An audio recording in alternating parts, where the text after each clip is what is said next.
Hi kids, Uncle Pete's back for story time. It's so much fun every so often coming to get a chance to read to kids, and hope you do a lot of reading on your own. By the time you see this, summer will probably almost be over and you'll have teachers reading to you, but you can always tune in to channel 99 and hear story time and let some big folks read stuff that you might find pretty much fun. I got a couple stories to read to you today. The first one is about a naughty little girl. And I'll bet there's a few people in the audience who would like to be naughty little girls themselves, right? Okay, this one is called 17 Things I'm Not Allowed to Do Anymore. And it doesn't ever give her name, so it could be anybody. Could be you. I had an idea to staple my brother's hair to his pillow. I'm not allowed to use the stapler anymore.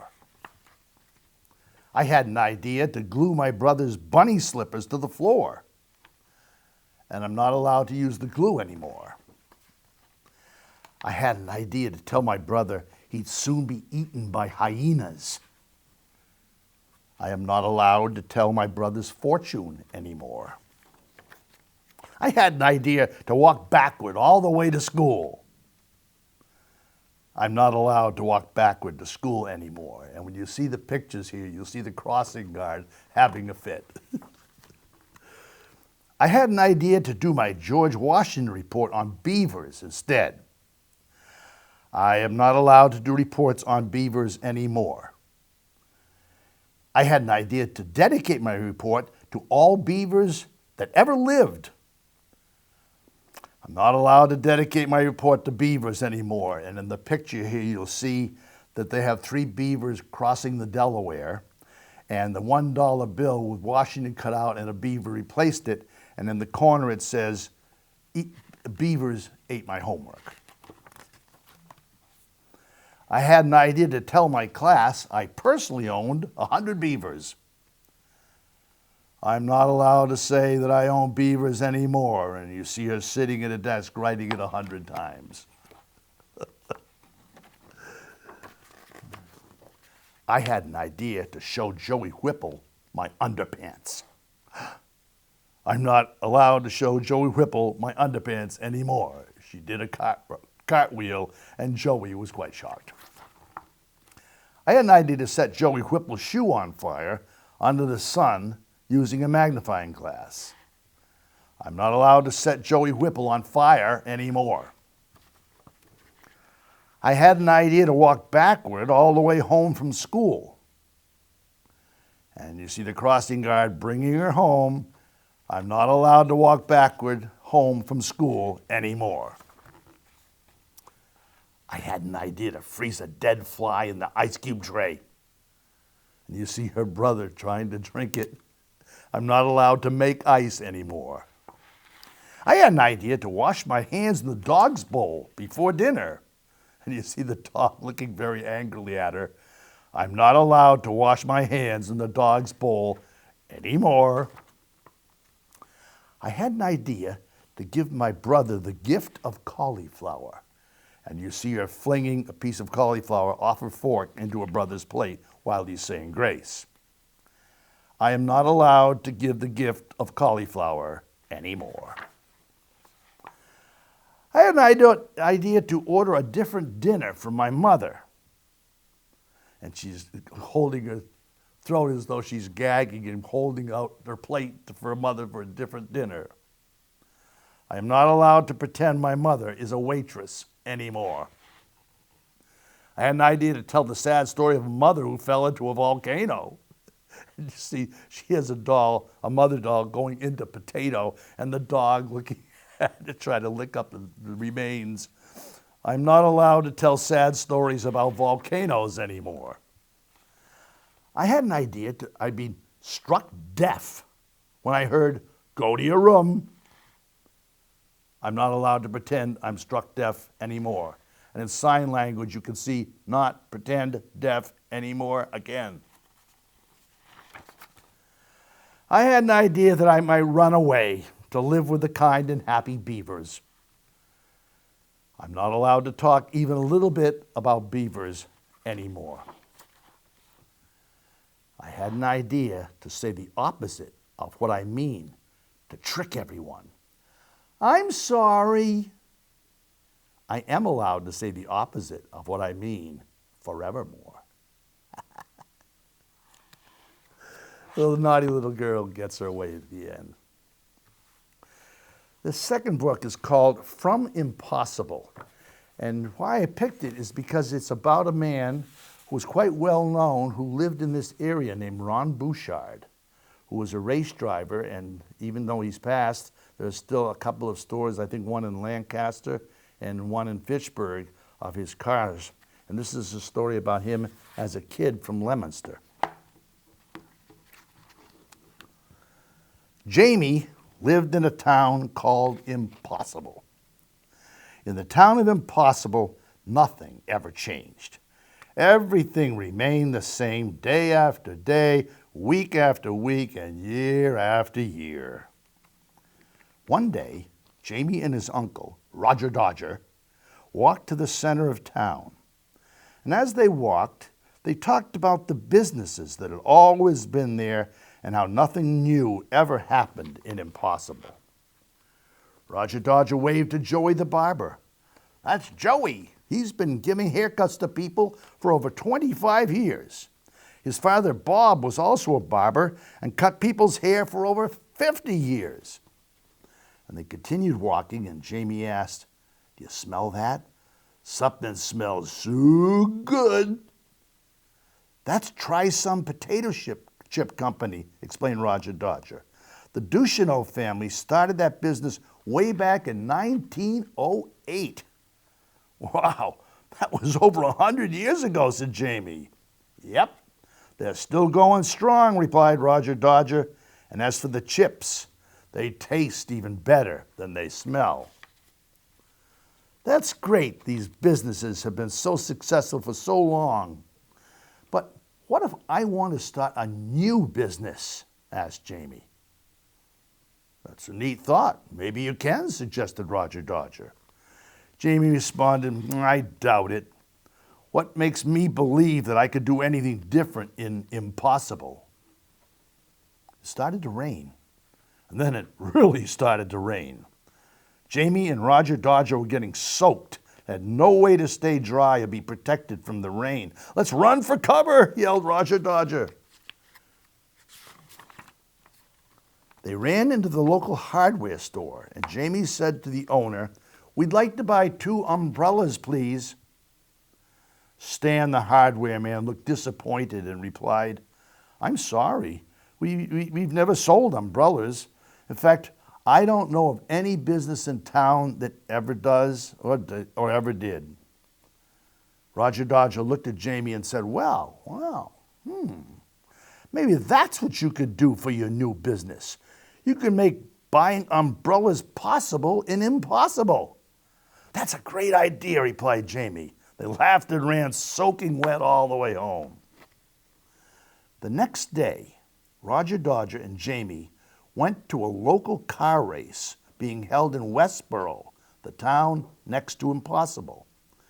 Roger Dodger challenged Jamie. "I got an idea. Let's each pick a car to root for and see whose driver does better." "Okay, you're on," said Jamie. Roger Dodger looked at the list of drivers and saw that last year's champion, Big Orange, was racing today.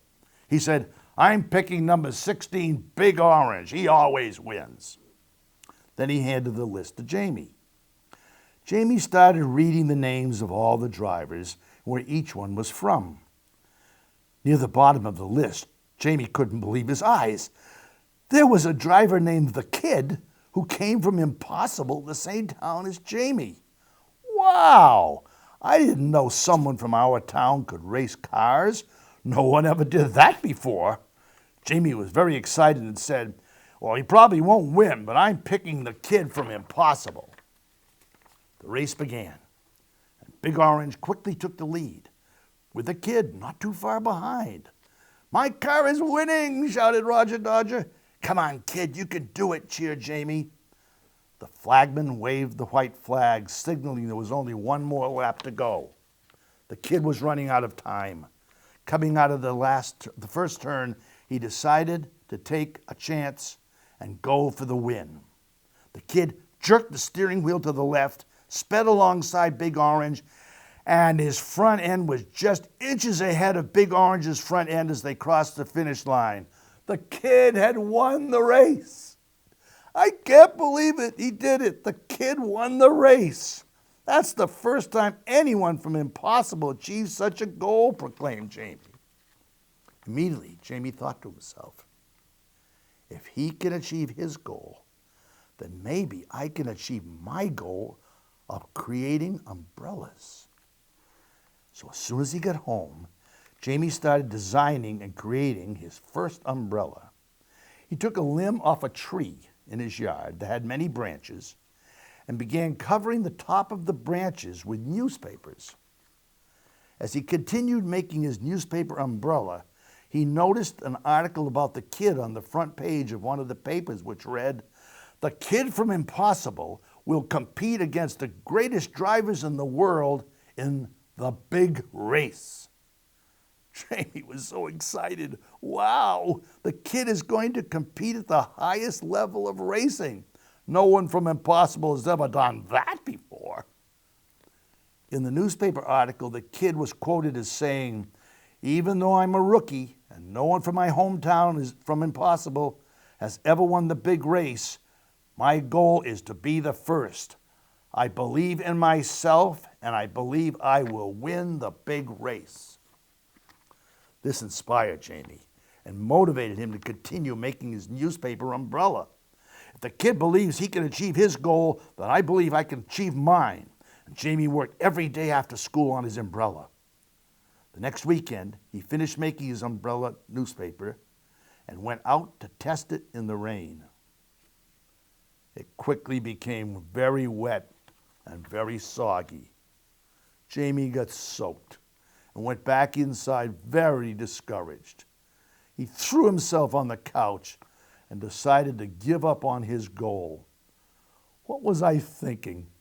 I should have known I couldn't do something like this, something that's never been done in Impossible before. I quit. Jamie decided instead to watch the end of the big race. His bad mood immediately started to change when he noticed the kid from Impossible was all the way up to third place with only one lap remaining. "Come on, kid, you can do it." The two cars ahead of him came out of the final turn, bumping each other. This slowed them down a little, and the kid saw his chance. Just like he had in the race at the Westboro Speedway, the kid jerked his steering wheel to the left and sped alongside the two leaders.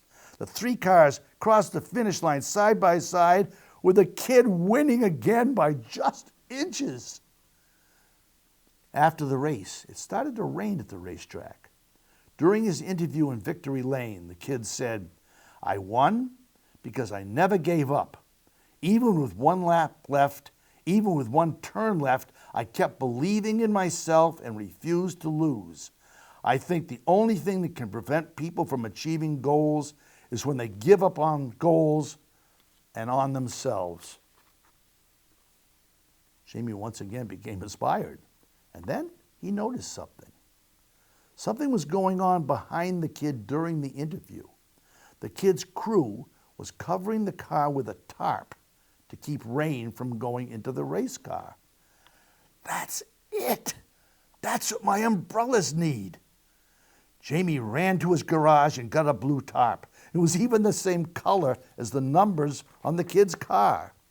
He worked all day and some of the night until he finished making two umbrellas, and he called Roger Dodger. "You got to come over right away. I think I did it." Roger Dodger arrived and was impressed by the umbrellas. "It's raining right now. Let's try them out," he exclaimed. But before they had a chance to go outside, they saw a bright flash and heard a loud bang. Something nearby was struck by lightning. Once the thunderstorm ended and it was safe to go outside, Jamie and Roger Dodger went out to test the umbrellas. The rain was still pouring down. They walked around the block and to their amazement remained as dry as can be. "They work. You did it, Jamie. You really did it. I'm so proud of you. Jamie was so happy. And then they noticed a large group of people gathered on the town line. As they approached the crowd, they saw the town sign had been struck by lightning.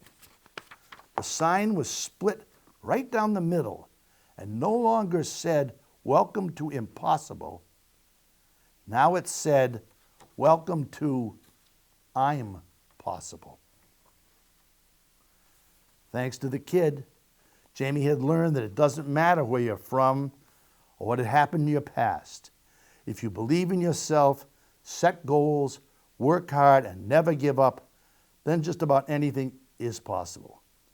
The kid and Jamie achieved their goals. What are you kids' goals? Think about it and talk about it and come up with something special. Thanks for listening. Hi, I'm Jamie, and I'm glad to be back. Today I'm going to read you a book called Grandpa's Teeth, and it's written by Rod Clement. "Help! I've been robbed," we heard Grandpa shouting. "It's a disaster. Come quickly." He was still shouting as Mom, Agatha, and I ran up the stairs. Grandpa's room was a mess, but to be honest, it was always a mess.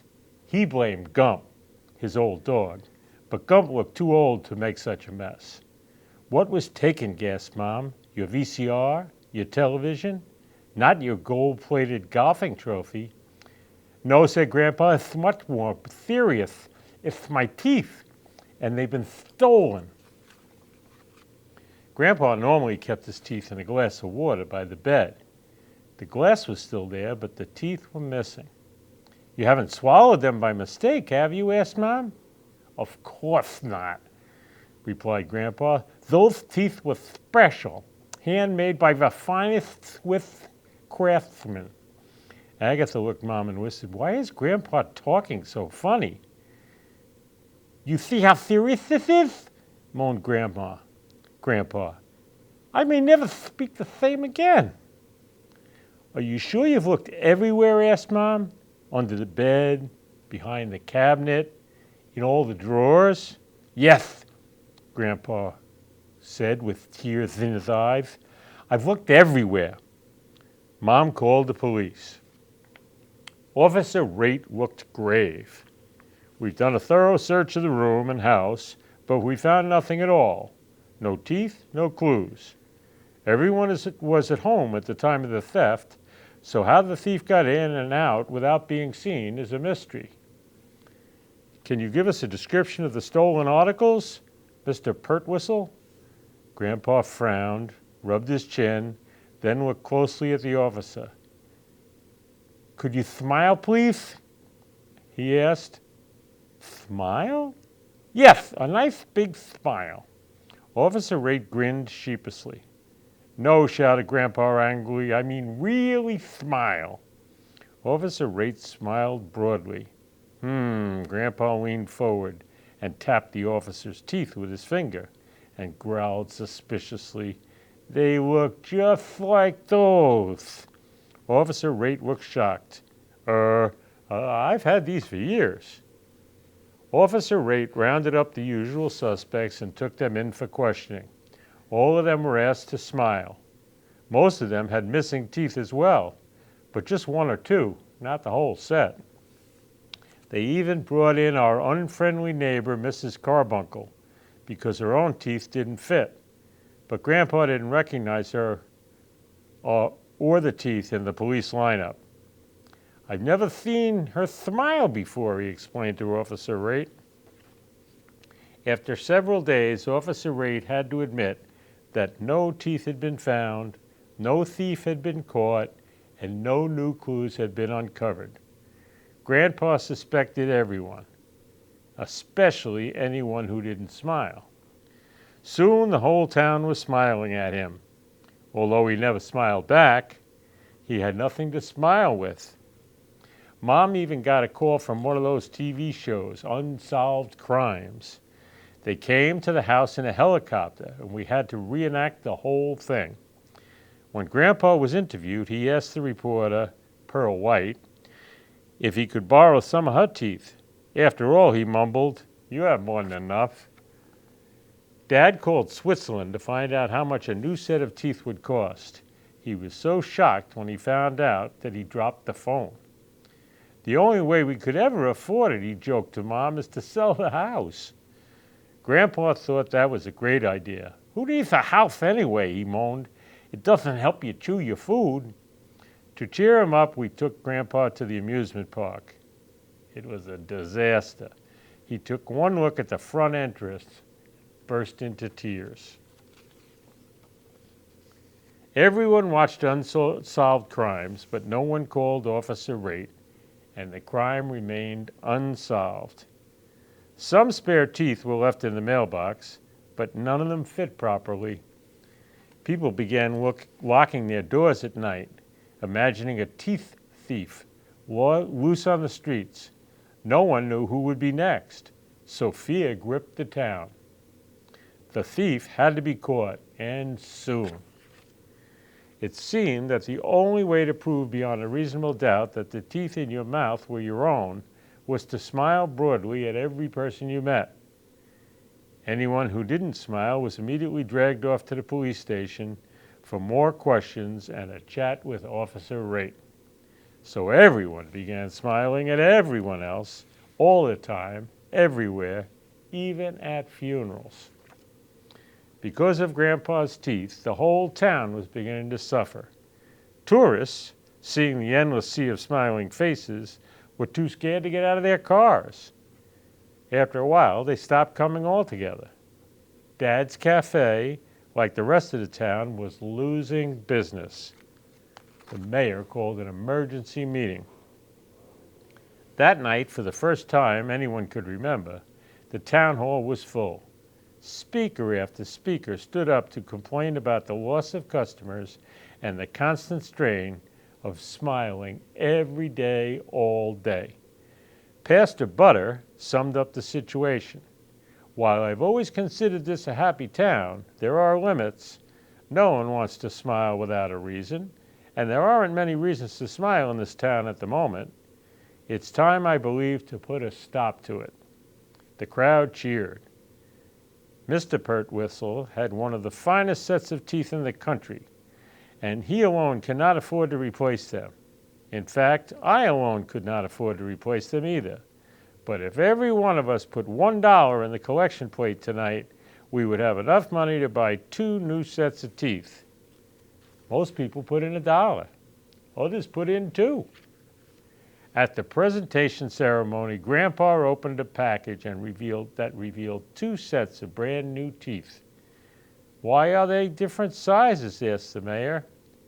Oh, only one of them is for me, replied Grandpa, popping one of the sets into his mouth. The other one is for Mrs. Carbuncle. Her teeth never fit properly, and she has such a pretty smile. Grandpa was very happy with his new teeth, and so was Mrs. Carbuncle. They smiled all the time.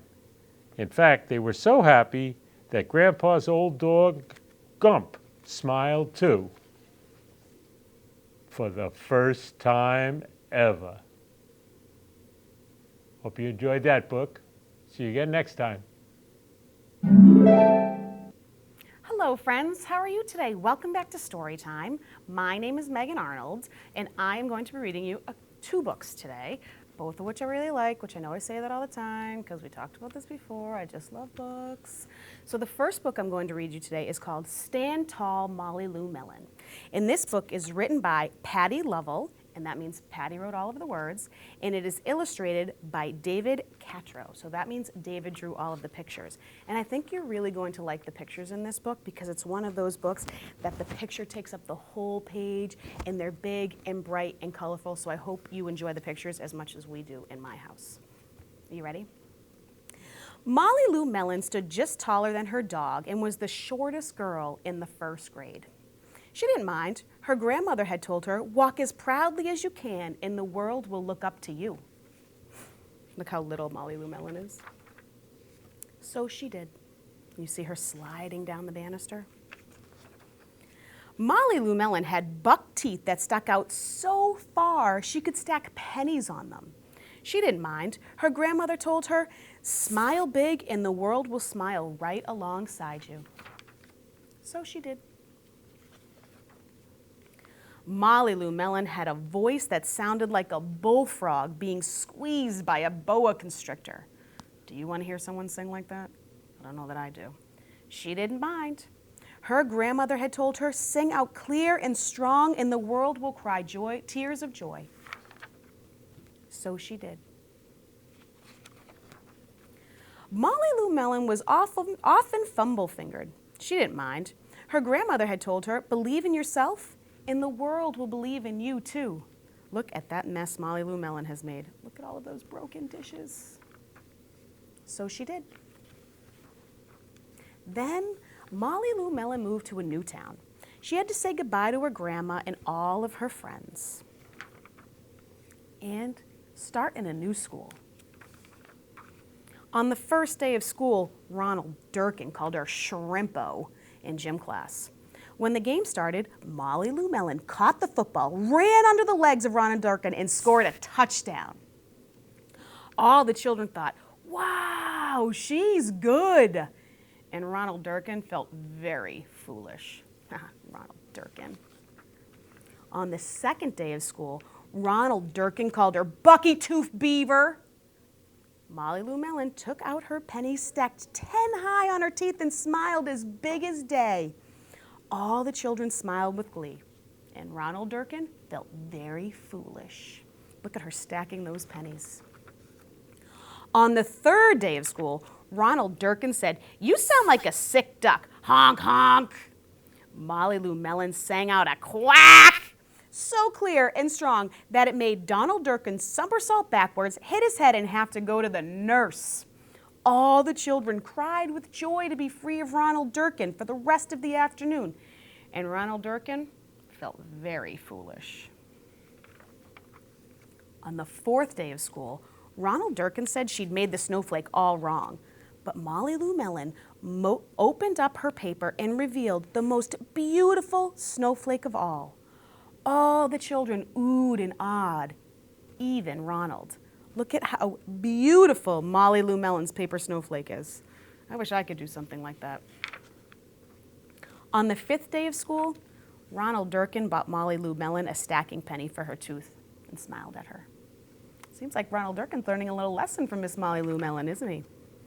That night, Molly Lou Melon took out a pencil and a paper and wrote a letter to her grandma. "Dear Grandma, I wanted to tell you that everything you told me was exactly right. Love, Molly Lou Melon." Don't you just love Molly Lou Melon? I love that she's not afraid to be who she is, that she's strong and she's witty and she doesn't let that Ronald Durkin get to her, right? I love her. I love this book. There is a series of these books, so if you like this one, there's other ones in the series also that are excellent. So now for my second book that I'm going to read you today. This one is very different from Molly Lou Melon. It's a little more silly. And it is called The Watermelon Seed by Greg Pizzoli. My children love this one. This is one that I said, what book should I read at Storytime today? And this was one of the ones they brought out. Ready? The Watermelon Seed. I love watermelon. Chomp, chomp, chomp. It is the best. Do you like watermelon? I do. I think you would be amazed at how much watermelon we go through in my house. Ever since I was a teeny tiny baby crocodile, it's been my favorite. Chomp, slurp, chomp. I like it for breakfast. I like it for lunch. I like a big salty slab for dinner. And I love it for dessert. I love watermelon.